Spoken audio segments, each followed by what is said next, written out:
सभी का स्वागत है हमारे YouTube channel study with Dharmveer PD class में। फ्रेंड्स, आज हम फिर से एक नई वीडियो को लेके आ गए हैं।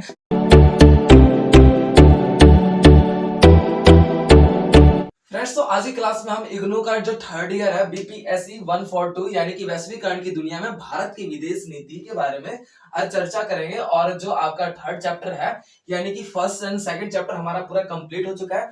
और थर्ड चैप्टर की बात कर लेते हैं। तो फ्रेंड्स, इसका फर्स्ट क्वेश्चन है, भारत की विदेश नीति के प्रमुख सिद्धांतों की विवेचना करें। फ्रेंड्स, तो ये आपका क्वेश्चन है जिसके बारे में अब चर्चा करेंगे। आइए फ्रेंड्स, अपने वीडियो को स्टार्ट करते हैं।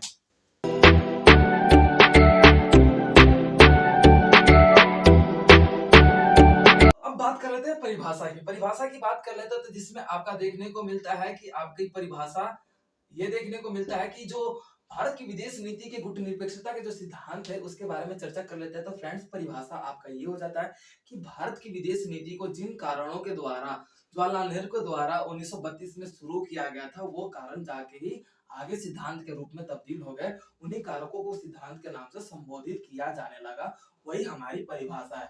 क्यों? क्योंकि फ्रेंड्स 1932 में जवाहरलाल नेहरू के द्वारा ये आपके कुछ कारकों को ध्यान में रखते हुए आपका जो है भारत की विदेश नीति को पूरा किया गया था। वही जाके आगे चल के सिद्धांत का रूप धारण कर चुके, उन्हें ही हम सिद्धांत कहते हैं। तो अब आ जाता है फ्रेंड्स आपके पहले पॉइंट्स की वो कौन से सिद्धांत है उनकी चर्चा कर लेते हैं। तो वो आपका पहला सिद्धांत आ जाता है गुट निरपेक्षता।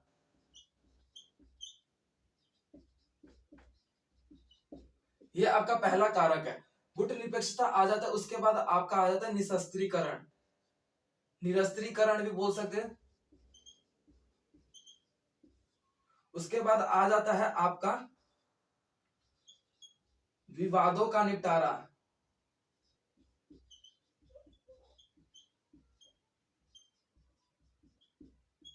ये फ्रेंड्स आपके 3 पॉइंट्स है, और भी पॉइंट्स है वो मैं बाद में कवर करूंगा।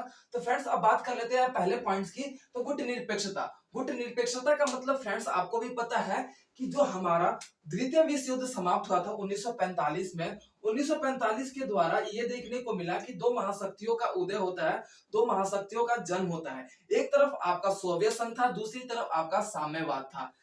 सोवियत संघ था, दूसरी तरफ आपका देखने को मिला पूंजीवाद यानी कि अमेरिका था। सोवियत संघ साम्यवाद को लेकर चल रहा था और आपका अमेरिका पूंजीवाद को लेकर चल रहा था। उस स्थिति में दो विचारधाराओं का यही दो जो पूंजीवाद और साम्यवाद का जन्म हुआ था।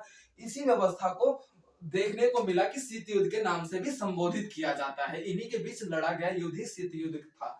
तो उसके अंतर्गत ये देखने को मिला कि जो जवाहरलाल नेहरू थे वो भली भांति जानते थे कि जो भारत हमारा अभी आजाद हुआ है वो कहीं ना कहीं अपने आजादी को आज भी स्वीकार करने में असमर्थ था। जिसके अंतर्गत जब अंग्रेजों से हमारी मुक्ति हुई या फिर बोल सकते हो आजाद हुआ, स्वतंत्र हुआ भारत, तो वो अब ये नहीं चाहता था कि वो किसी और गुट में या फिर किसी और विचारों के अंतर्गत दबकर रह जाए। वो स्वयं अपना विकास करने में आगे बढ़ रहा था। तो इसीलिए ना वो सोवियत संघ के गुट में रहना चाहता था, ना वो पूंजीवाद के गुट में रहना चाहता है यानी कि अमेरिका के गुट में नहीं रहना चाहता था।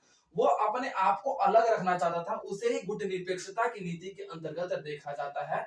यानी कि ना इस गुट का ना उस गुट का, अपने आप को ही आगे बढ़ाना था उसकी विचारधारा। इसी कारण से विदेश नीति को आसानी से किया जाने लगा। तो उस स्थिति में आपका पहला पॉइंट आ जाता है। उसके बाद आपका दूसरा पॉइंट आ जाता है निरस्त्रीकरण। निरस्त्रीकरण बोल सकते हैं, निशस्त्रीकरण भी बोल सकते हो।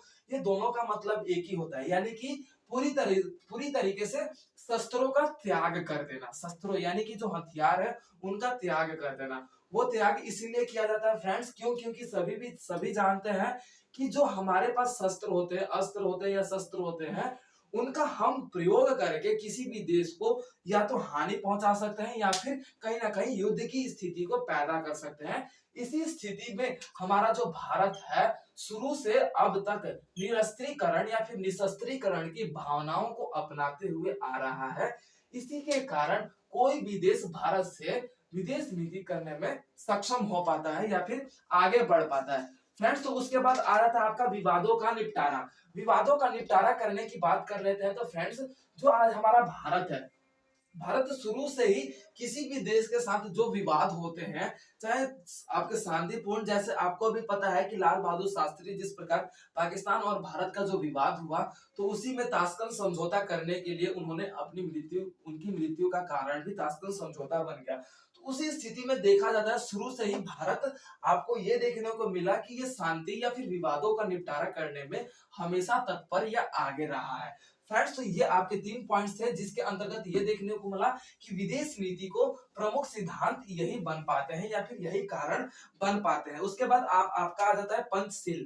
पंचशील की बात कर लेते हैं। पंचशील का मतलब ये है फ्रेंड्स कि 5 तत्व, 5 ऐसे कारक जिसके अंतर्गत एक सिद्धांत का निर्माण होता है। ये सिद्धांत क्या थे? पंचशील में आपकी व्यवस्था देखने को मिला। एक था शांति, यानी कि शांति एक पॉइंट था पंचशील में। दूसरा आपको देखने को मिला कि शांति, पहला पॉइंट है शांति, आक्रमण की स्थिति खत्म करना, आक्रमण की स्थिति को खत्म करना, पहला पॉइंट है शांति, दूसरा आक्रमण की स्थिति को खत्म करना, मित्रता, पड़ोसी देशों को आगे बढ़ाना,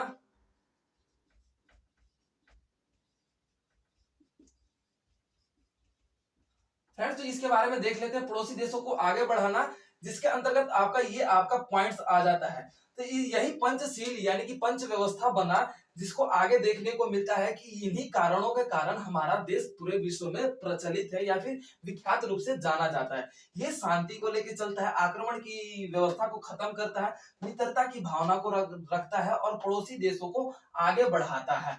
उसी व्यवस्था को देखने को मिलता है कि पंचशील व्यवस्था का निर्माण करता है, जो कि आपके जवाहरलाल नेहरू के द्वारा भी आगे इसको बढ़ाया गया था। उसी व्यवस्था के कारण आज भारत के साथ विदेश नीति करने में कोई भी देश सक्षम हो पाता है। फ्रेंड्स, अब आ जाता है हमारा नेक्स्ट पॉइंट, अंतरराष्ट्रीय स्तर पर, अंतरराष्ट्रीय स्तर पर शांति।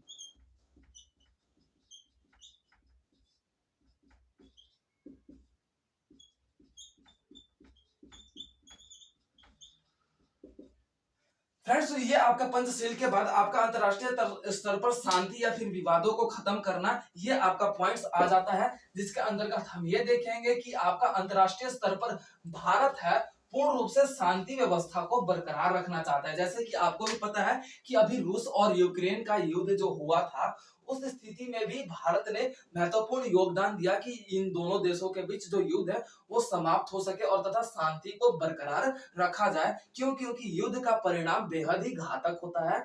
उसी व्यवस्था को ध्यान में रखते हुए हमेशा से अंतरराष्ट्रीय स्तर पर शांति को बरकरार रखने का व्यवस्था रखा जाता है। उसके बाद आ जाता है उपनिवेशवाद।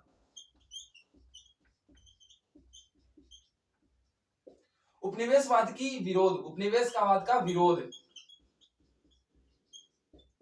उपनिवेशवाद का विरोध की बात कर लेते हैं फ्रेंड्स। तो अंतरराष्ट्रीय स्तर के बाद आपका नेक्स्ट पॉइंट आ जाता है उपनिवेशवाद का विरोध। उपनिवेशवाद से तात्पर्य यही है कि जब हमारा देश पूर्ण रूप से अंग्रेजों का गुलाम था, तो उस स्थिति में अपनी स्वतंत्रता की मांग करने के लिए जब भारत आगे बढ़ने लगा, तो वही हमें देखने को मिलता है कि जब हम उनका विरोध करने लगे, वही हमारा उपनिवेशवाद का विरोध कहलाता है। यानी कि हमने क्या किया, अंग्रेजी सरकार या फिर विदेशी सरकारों का विरोध करने लगे, वही हमारा उपनिवेशवाद का विरोध कहलाता है। इसके अंतर्गत हमने ये देखा कि जब हम उपनिवेशवाद का विरोध कर रहे थे, तो आज भारत को इस नाम से भी जाना जाता है कि वो उपनिवेशवाद का विरोध करने में एक ऐसा देश है जो कि अपने देश पर आए संकट या उनकी उसके स्वतंत्रता पर मंडरा रहे संकट को खत्म करने के लिए वो विरोध करने में भी सक्षम है। इसी कारण से विदेश नीतियों को करने में भारत अपने सिद्धांतों को आगे बढ़ाता है लगातार। ये पॉइंट्स थे फ्रेंड, जिसके अंतर्गत हमने ये देखा कि आपके जो व्यवस्था है पूर्ण रूप से आगे बढ़ती गई।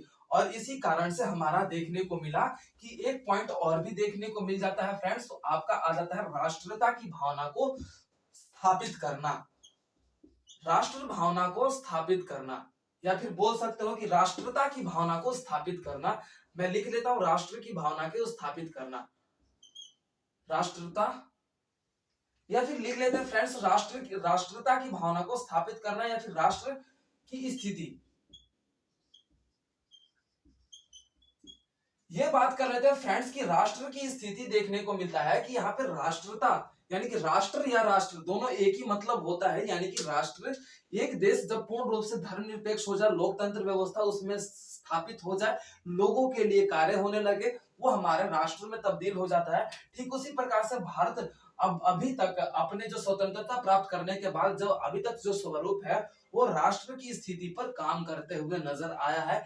इसी व्यवस्था को ध्यान में रखते हुए वो विदेश नीतियों को करना चाहता है और तथा दूसरे देश भी भारत के साथ विदेश नीतियों को पूर्ण रूप से अत्यधिक मात्रा में करने में आगे बढ़ते हैं। इसी व्यवस्था को हम राष्ट्र की स्थिति के नाम से संबोधित करते हैं। तो फ्रेंड्स, तो ये पॉइंट्स थे कुछ जो भारत की विदेश नीति के प्रमुख सिद्धांत के व्यवस्था में विवेचना के रूप में देखा जाता है। अब आ जाता है फ्रेंड्स सारांश की बात कर लेते हैं। सारांश की बात कर लेते हैं तो फ्रेंड्स जो आपका सारांश है पूर्ण रूप से ये देखा जाता है कि सारांश जो आपका देखने को मिलता है, सारांश ये देखने को मिलता है कि सारांश में आपका विदेश नीति क्यों किया जाता है, जिसके अंतर्गत हमने ये देखा कि अपने देश के विकास को आगे बढ़ाना, सुरक्षा को ध्यान में रखना और सुरक्षा के नीतियों को व्यवस्था में आगे बढ़ते हुए और विश्व स्तर पर अपने देश की पहचान करने के लिए आपका विदेश नीतियों को तत्पर रूप से सक्षम किया जाता है। यही आपका सारांश है।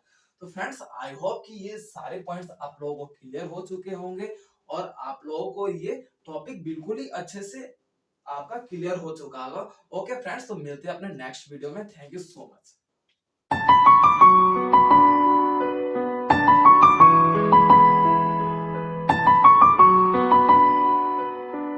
वीडियो को like, comment, share and subscribe करना ना भूलें।